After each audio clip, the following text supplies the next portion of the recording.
All right, if you're a med-surg nurse, you know the feeling, right? That little blip on the cardiac monitor that can go from 0 to 100 fast. Today, we're going to crack the code on cardiac dysrhythmias. We are going to map out the entire electrical system from a normal sinus rhythm all the way to a lethal one. And the whole point is so you can act with total confidence and clarity at the bedside. Let's get into it. Okay, get this quote burned into your brain because it is the single most important concept we're going to cover. Everything, and I mean everything, comes back to this simple idea. The electrical signal is basically the on switch for the mechanical pump. So when that electricity goes haywire, the pump just can't work effectively. And that's when our patients get into really serious trouble. So, before we can even begin to understand the roadblocks and the detours, we have to know the normal route, right? So let's start by mapping the heart's healthy electrical highway.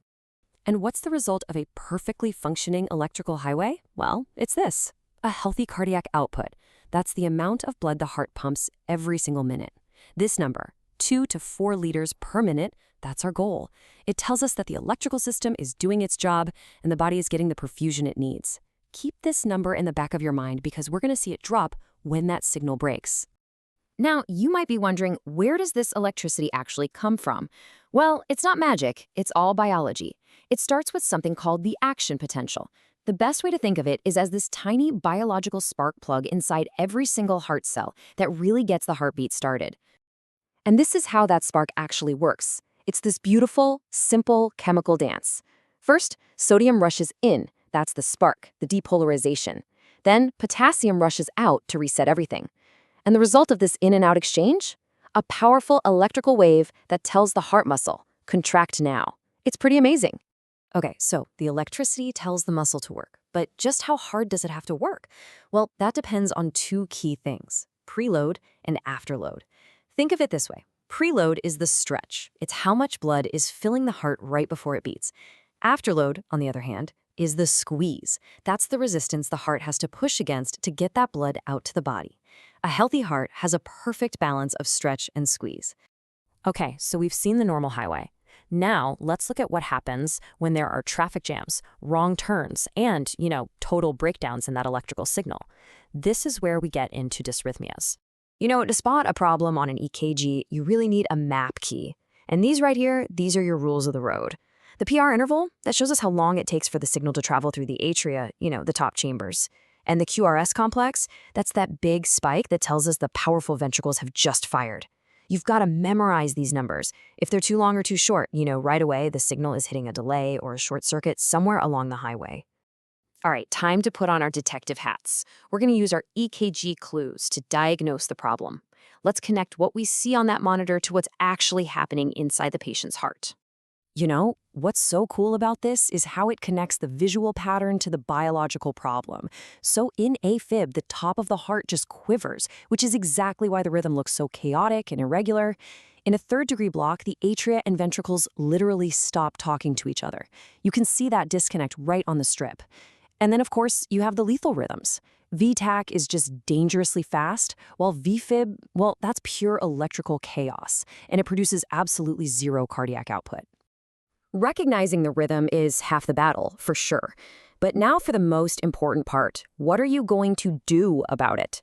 Let's shift from recognition to our priority interventions. Okay, classic scenario. Your patient in AFib is unstable. Their heart is racing, their blood pressure is tanking. The doctor orders cardioversion, which is a synchronized shock to try and reset that rhythm.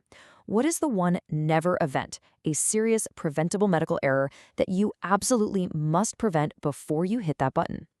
And here's why. In AFib, blood just sits there and pools in those quivering atria, and that can form clots. If you shock that heart without checking first, you could launch one of those clots straight to the brain, causing a massive stroke. So the crucial point is this: you have to confirm there's no clot with a transesophageal echo, or a TEE, first. No exceptions. All right, another classic TV drama moment. You see asystole, a flat line on the monitor. Everybody starts screaming, "Clear!" and they shock the patient. But is that what you actually do? Absolutely not. This is a huge red flag.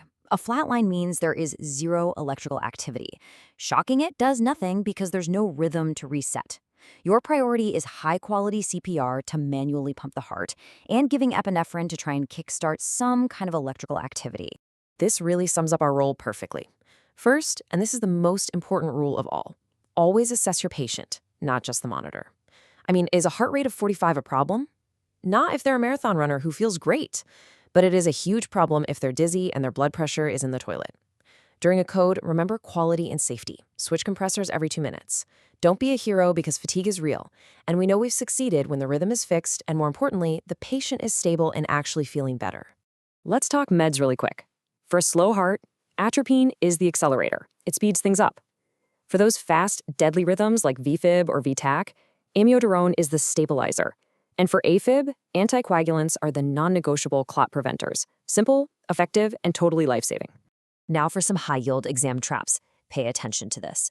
If you see 3 or more of those early, wide beats we call PVCs, that's a run of VTAC, and that's an emergency. Also, never, ever send a patient with a pacemaker to an MRI. The magnet can literally destroy it.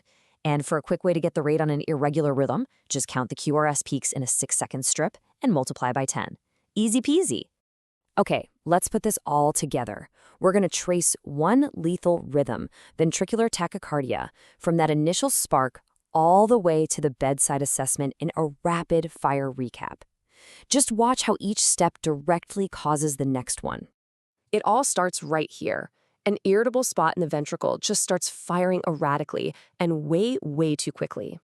And because it's beating so fast, there's just no time for the chamber to actually fill up with blood between those rapid-fire beats.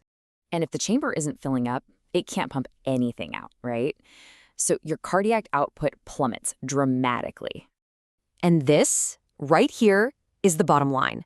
This entire cascade of events is exactly why your very first action when you see VTAC on that monitor is to put your hands on the patient and check for a pulse.